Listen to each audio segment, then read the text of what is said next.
Welcome to the deep dive. Today, we're going to be doing a really concentrated analysis of the source material around one of the most foundational texts for Christology, Psalm 2. On the surface, you see 12 verses. It's short, it's poetry. But when you get into it, for anyone doing serious theological reflection, that is, well, it's something so much bigger. It really is. Yeah. We're treating this text as really a definitive statement from God about Christ's sovereignty. It's laying out a prophetic blueprint that just anchors our whole understanding of his rule. So for this deep dive, what's our mission? What are we trying to pull out of the sources for you?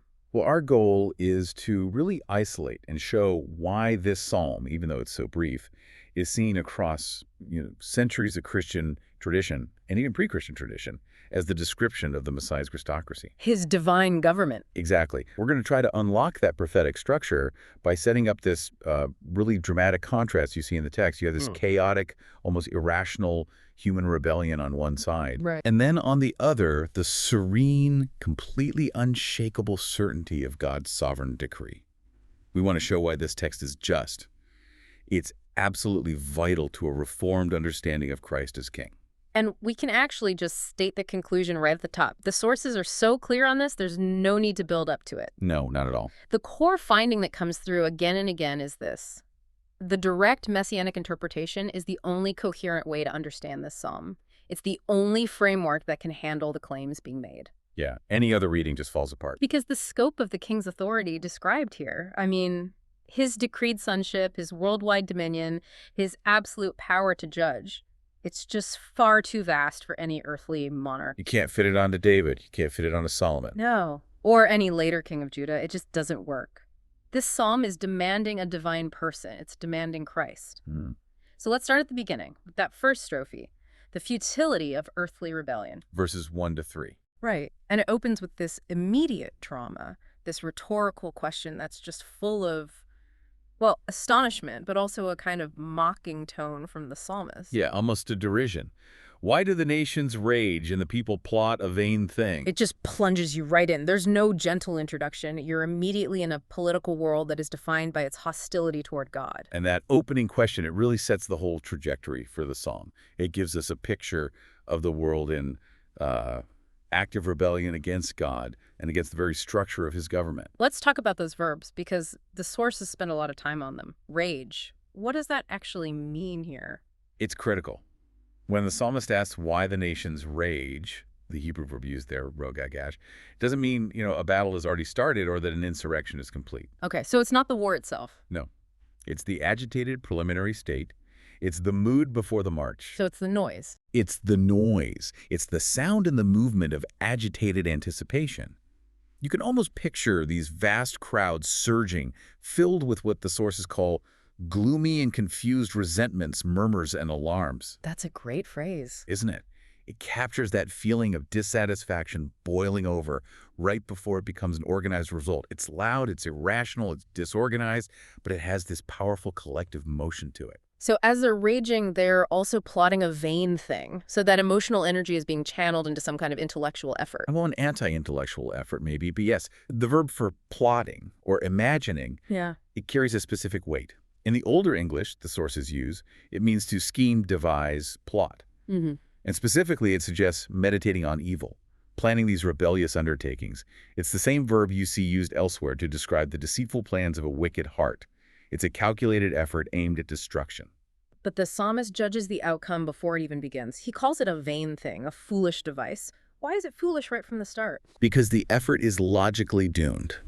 The outcome will prove it to be idle. The sources are clear on this. The rebellion is destined to completely fail simply because of who they've chosen as their opponent. They're plotting against the Almighty. Exactly. So all the energy they pour into it, all the raging and the scheming, it's just going to vanish, like smoke. So we have the emotional state, this raging tumult, and we have the intellectual effort, this vain plotting. But who's actually directing this rebellion? It's not just a chaotic mob, is it? No. Verse 2 gives us the command structure. It's the kings and the rulers. The leaders. The leaders. They're described as sitting together, deliberately consulting. That phrase sitting together becomes this technical term for deliberation and conspiring. So this is organized, it's statecraft. It is. This is organized hostility. It's statecraft being deployed against the kingdom of God. And the psalmist describes this plotting as if it's already a done deal, an accomplished fact, even before they actively set themselves against the Lord and his anointed. Let's get into their motivation, because this is where the theology of rebellion really comes into focus. They're using figurative language, but the thing they're trying to break free from God's ordinances are actually for their own good. And that's the great contradiction, isn't it? The sources point this out so clearly. Their language reveals their carnal love of liberty and their unruliness. They see God's laws, his decrees, the whole moral and governmental order he's established. They see it as nothing more than a yoke of compulsion, a fetter to their freedom. So the very structure that provides peace and order, they perceive as a cage. Precisely. The sources call God's ordinances holy bands of moral communion, cords of love, even, that are thrown out for their salvation. Wow. But the rebels, from their perspective, see it as a point of honor based on their own supposed right to sovereignty, to tear away and strip off these cords. It's an attack on their autonomy. It's a personal insult to their autonomy. They believe divine sovereignty isn't an ordering force for good. It's an attack on their natural rights as rulers. And if you look at this through a reformed lens, this is just a perfect picture of original sin, isn't it? The creature trying to throw off the Creator's rule, seeing obedience as slavery. It's a classic picture. Their unsubdued natural heart just cannot accept that these cords of grace being woven around them could be anything other than an oppressive yoke. So they want to tear them away. And yet, the Psalm's verdict is immediate. Their rebellion is just condemned from the get-go as miserable, abject, and totally ineffective. They spend all this energy, they consult, they conspire, and nothing comes of it. Nothing except, as the sources say, self-excitation toward wicked and impotent pretensions. It seems like the core agreement among the world's leaders is that God's rule, his extension into their world, needs to be limited. Yes. They feel the presence of a God whose rule is absolute, a God who is world-embracing, and that threatens their own local temporary claims to authority. And that shared agreement, all of them raging in the same direction, just highlights how absurd the whole situation is. It does. There's a wonderful quote from a Latin commentator in the source material. He says, "Furit in unum populus et miseretur omnium Christus." Which means? The people rage in one direction and Christ pities them all. And that thought immediately shifts our attention, doesn't it? From all this chaotic energy on earth up to the serene divine response from heaven. Which takes us right into strophe 2, verses 4 through 6. And this is maybe one of the most dramatic, instantaneous contrasts you'll find in all of Scripture. It is. You set the chaotic rage and exertion of the enemies against what? The silent, powerful action of Jehovah. The scene just shifts entirely. We go from the tumultuous earth to the calm of the heavens. And right up against the fury of the world, the psalmist sets the laughing quiet of God, who is just sitting securely on his throne. This is a highly dramatic expression because it shows that God can, with just a single word, bring all of their rioting to nothing. And it's important to see that this laughter isn't passive. It's a very deliberate response, and it comes in stages. There's this graduation in the divine reaction, moving from serenity all the way to a crushing judgment. That's a great way to put it. There are 3 stages. So what's the first stage? The first stage is that laughing quiet. He that sitteth in the heavens shall laugh. And this expresses God's absolute feeling of security, his consciousness of his own superiority.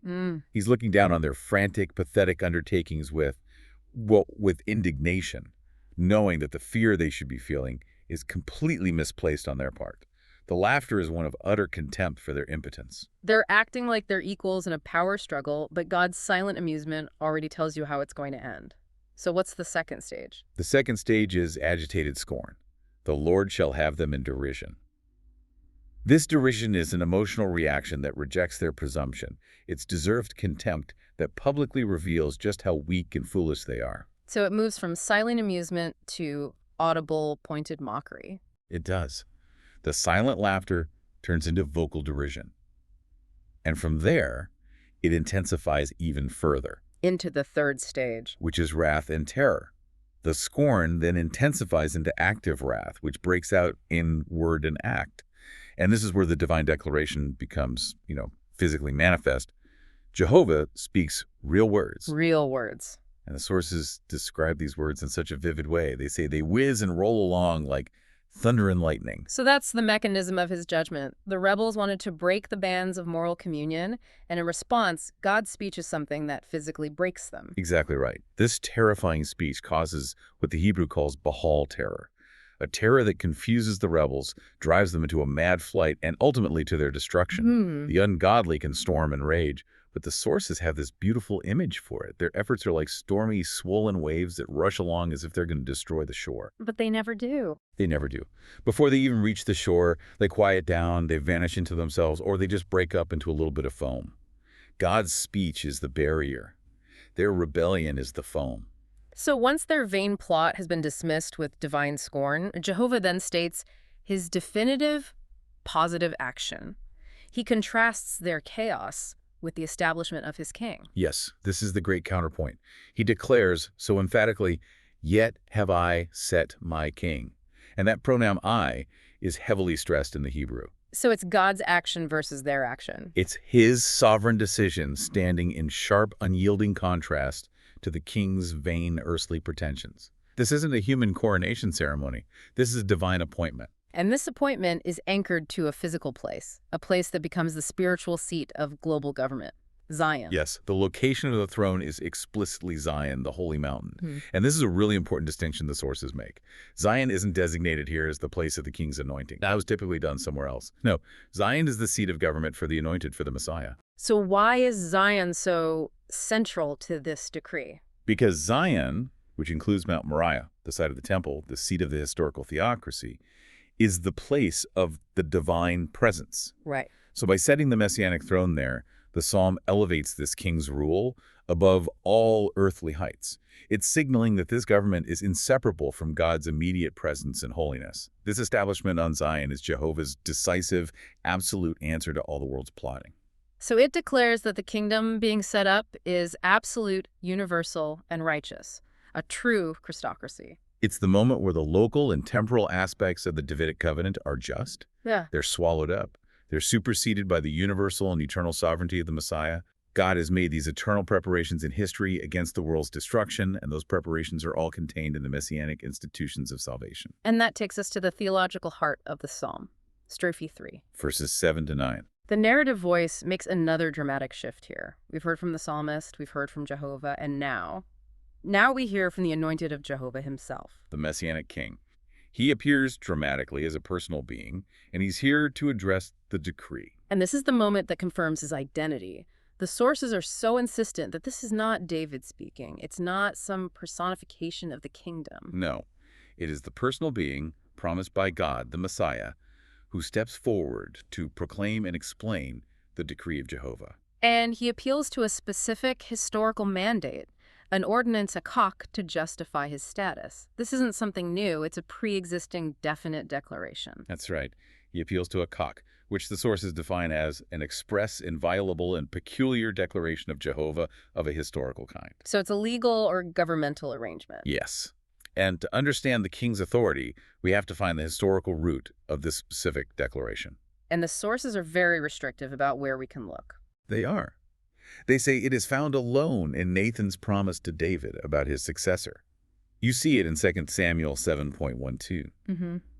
Nathan delivers the message that Jehovah will be his father and he shall be my son. That promise, given specifically about David's seed, is the original source for all the biblical prophecies about the line of David standing in this unique relationship of sonship to God. And that link is just so vital because it separates this sonship from, say, the general sonship of all pious Israelites, or even of kings in general. This is a special, unique ordination. It establishes the legal and historical foundation for the Messiah's rule. This is the backdrop for the most quoted line from this psalm in the entire New Testament. Thou art my son, this day have I begotten thee. That's the one. This phrase is foundational to Christology, so we have to spend some real time on what it means according to the sources. Specifically, what does this day, hayom, signify? This distinction is absolutely critical. The sources stress it heavily because it defines the Messiah's role without contradicting his preexistence. The phrase today, hayom, has to be understood in its historical meaning. Not a poetical one, not a metaphysical one.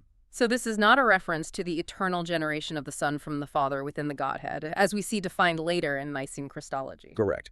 The sources agree it is not speaking of an eternal generation, nor is it about the first moment of this person's existence. If it were, it would completely undermine the Son's pre-existence. Right. Instead, the king is talking about a specific, identifiable historical event. So what is actually being declared on this day? The personal being who already existed. The Son was declared to be the Son at that time. It's a historical recognition. It's made by a word of revelation upon a historical day. So it's a public inauguration. A public inauguration. The decree doesn't make him the Son for the first time. Yeah. It publicly recognizes and installs him as the Son with a specific title and capacity to govern. It's a declaration of his functional sonship, of the Messiah taking up his office and authority, even though he is ontologically the Son for all eternity. Exactly. This declaration, made in time, demonstrates the king's personal capacity for the government in question, which was to overcome and embrace the world. It's his public title deed to the throne, confirmed and implemented by Jehovah. And Jehovah immediately confirms that authority in the very next verse by promising this universal commission. He just says to the Messiah, "Ask of me and I will give thee." And that ask and receive. It's a poetical figure, of course, but it represents God's absolute willingness and certainty in delivering the kingdoms of this world to his anointed. And the grant is universal. Completely. The heathen for thine inheritance, and the uttermost parts of the earth for his possession. Which makes it clear that the Messiah's rule is fundamentally different from David's or Solomon's. Their dominion was regional. His is global. It reaches the uttermost parts. And this is the moment we understand that this Messiah's power isn't just destined to embrace the world through, say, peaceful expansion. It's destined to conquer the world. He's commissioned in a dual role. He is both judge and savior. And that dual role is illustrated so graphically by the promise of the rod of iron and the verb used to describe his action. Yes, he is commissioned to break the rebellious nations. The verb in the Septuagint, the Greek translation, is poimen. It usually means to rule or to shepherd. Okay, like a gentle shepherd. Right. But here, it's linked with a rod of iron, which totally shifts the meaning. The gentle guidance of shepherding is transformed into ruling with irresistible, crushing force. So the Messiah is a shepherd king, but for those who rebel, the shepherd's crook becomes a scepter of iron used for breaking. Precisely. The imagery asserts that he will shatter the rebellious nations with little trouble and to entire destruction. It compares them to a potter's vessel. Fragile. Clay vessels are fragile, easily fragmented. So this guarantees that all earthly efforts against his established kingdom are completely vain. The rod of blessing for believers becomes the rod of iron for the rebellious. And that imagery is picked up later. It is. It's directly referenced in the book of Revelation, which confirms the Messiah's invincible, world-conquering judicial authority. So the claims made here in strophe 3, the divine king, the unique sonship, universal dominion, this crushing judicial power, they're so immense that it forces us back to the question of interpretation. Right. We have to turn now to why the sources insist this psalm has to be directly about Christ and why they reject all the other competing views. This is where it all comes together theologically. If this psalm were about any earthly king, it would just be absurd hyperbole. It would. The sources are unanimous on this. The prophetic or direct messianic explanation is the only coherent solution. And this view has the support of all the ancient Jewish and ancient Christian traditions, even when they disagreed on who the Messiah actually was. So let's walk through that claim by showing why the alternate views just don't hold up. Let's start with the historical view. Why does trying to pin this psalm on the reign of David or Solomon or Hezekiah fail? It fails because of scope, primarily scope. The circumstances described here, universal dominion over all nations, crushing judgment, the eternal duration of the rule, that specific declaration of unique sonship, it just doesn't fit any known historical reality. Take Solomon, for example. If you look at Solomon, his reign was famously peaceful. The sources state plainly that the circumstances here do not fit the peaceful government of Solomon, which we know from other texts had clear boundaries. So the earthly limitations of David and Solomon proved the negative case. They were limited by geography and by time. Yes. David's rule was constantly being challenged by the nations around him. Solomon's kingdom fractured right after he died. No Jewish monarch was ever given the uttermost parts of the earth for his possession. So the words are just too big for them. The words are simply too great to have all their meaning exhausted in David, Solomon, or Ahaz, or any other Jewish monarch. The moment a commentator has to start looking beyond the immediate history to find a fit, the argument for a purely historical reading just collapses. The only subject big enough is the Messiah. Okay, so what about the typical view? The idea that a historical king like David was a type, a foreshadowing of Christ. We see typology all over the Old Testament. The typical view is more sophisticated, but it runs into a very specific structural problem within the psalm itself. What's that? David cannot be the speaker in verse 7. It's impossible. Because the ordinance of sonship, the koch, that's appealed to there, well, it refers, according to 2 Samuel 7.14, to David's son, not to David himself. David is the one who receives the promise about the son, but he isn't the son who then speaks the decree. That internal logic makes it impossible for David to be the one speaking the central decree of the psalm, and that shatters the foundation of a typological argument applied directly to him. If the king can't speak for himself in the text, he can't be the primary type. Correct. The text isn't about the type, it's about the antitype. It's about the ultimate fulfillment. The decree, the dominion, the judgment, they all point past the temporal kingdom to the everlasting, universal one. All right, and finally, there's the poetical view that the king is just a general poetic glorification of the kingdom, not a specific person. And this view fails because it ignores the specificity of the revelation. It just brushes past the appeal to a precise historical divine ordinance, the tohak, in verse 7. The text describes the king as a personal being who is promised by God and is surely coming. He's not just a poetical figure. Reducing it to a general theme disregards the legal, historical, and dramatic particularity of the Messianic decree.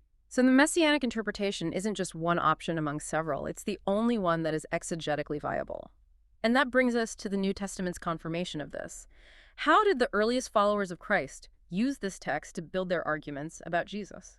The New Testament writers treated Psalm 2 as a historical source of revelation about Christ's identity, his authority, and his destiny. They didn't cite it as poetry.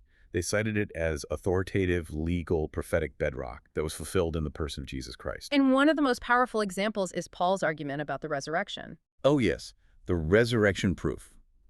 In Acts 13.33, Paul uses Psalm 2.7 to establish the propriety and the reasonableness of Jesus' resurrection as the Son of God. Paul treats the resurrection as the actual fulfillment, the thing that happened on that historical day, of the declaration of sonship. Now, that's a sophisticated move. If "this day have I begotten thee" is a declaration of existing sonship for the purpose of government, why does Paul apply it to the resurrection, which happens long after Jesus' birth? This is such a critical point. The sources suggest that Paul sees the resurrection as the public, the final, and the most forceful recognition of Christ's capacity to execute the full scope of that decree, that is, universal government. Right.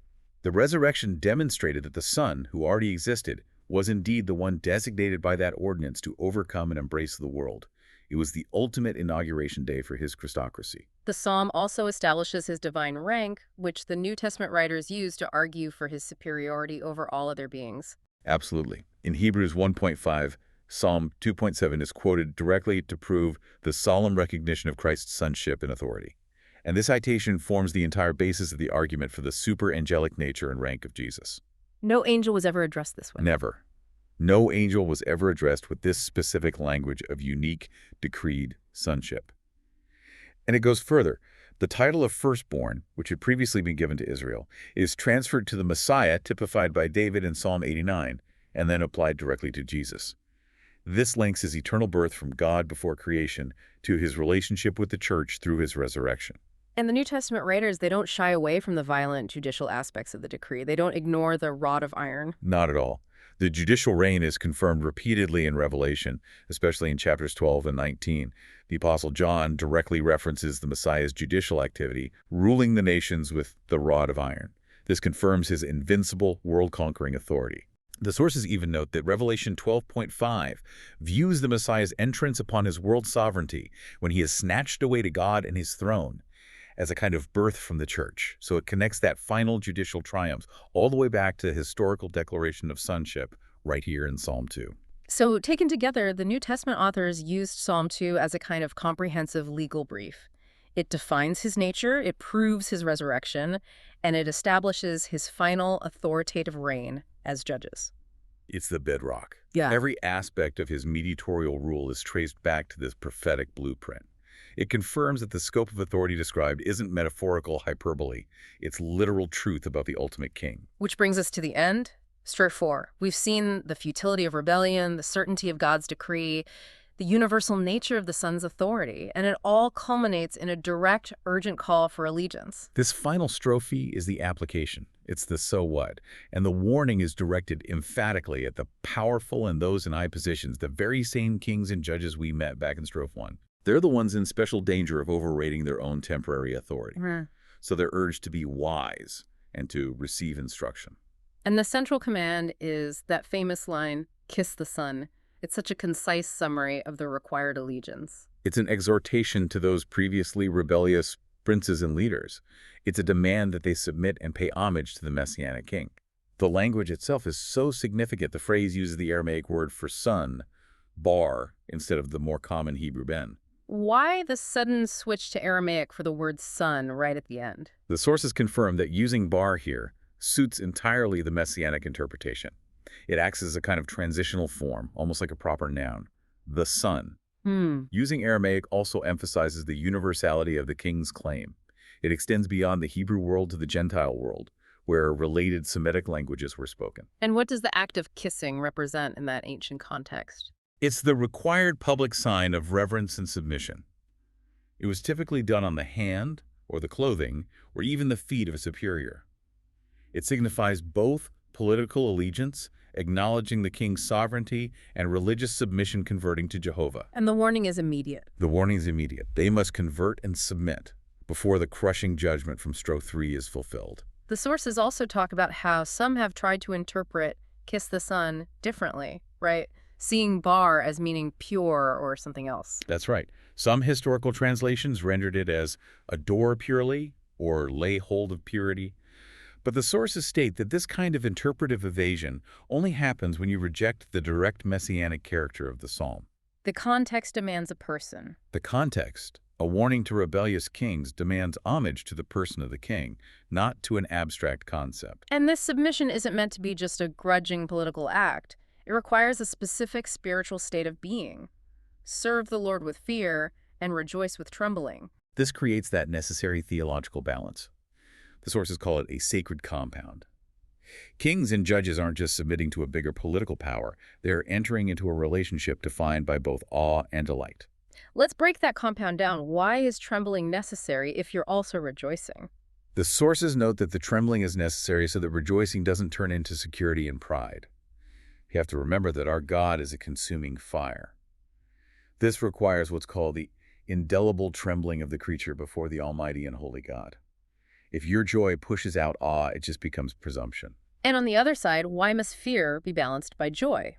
Because fear without joy is just torment. It's despair. It would make the service slavish, not the service of the Son. The submission required here is a sincere, self-disciplined reverence that combines religious and political allegiance into one act within the Christocracy. This blend ensures holy awe alongside sacred joy.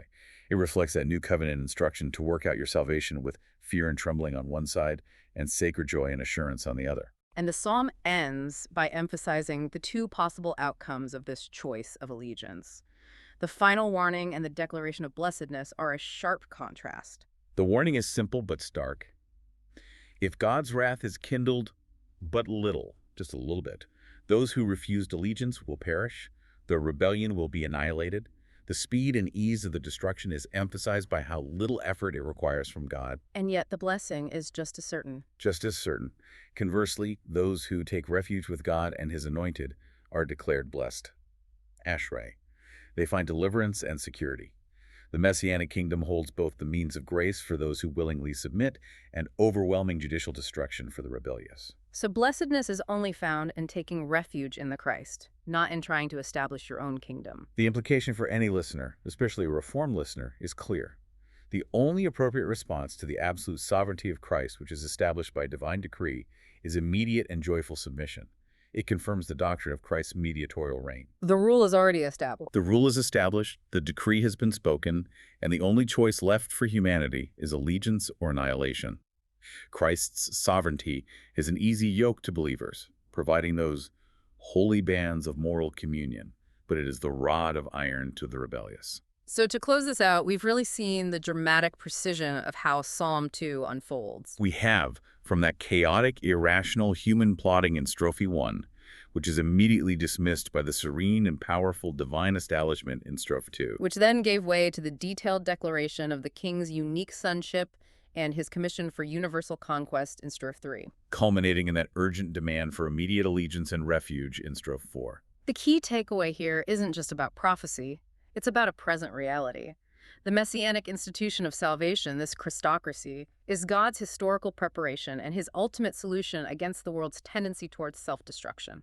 And that act of rebellion, that attempt to tear away the cords of moral governance, it's condemned from the start as futile and without effect.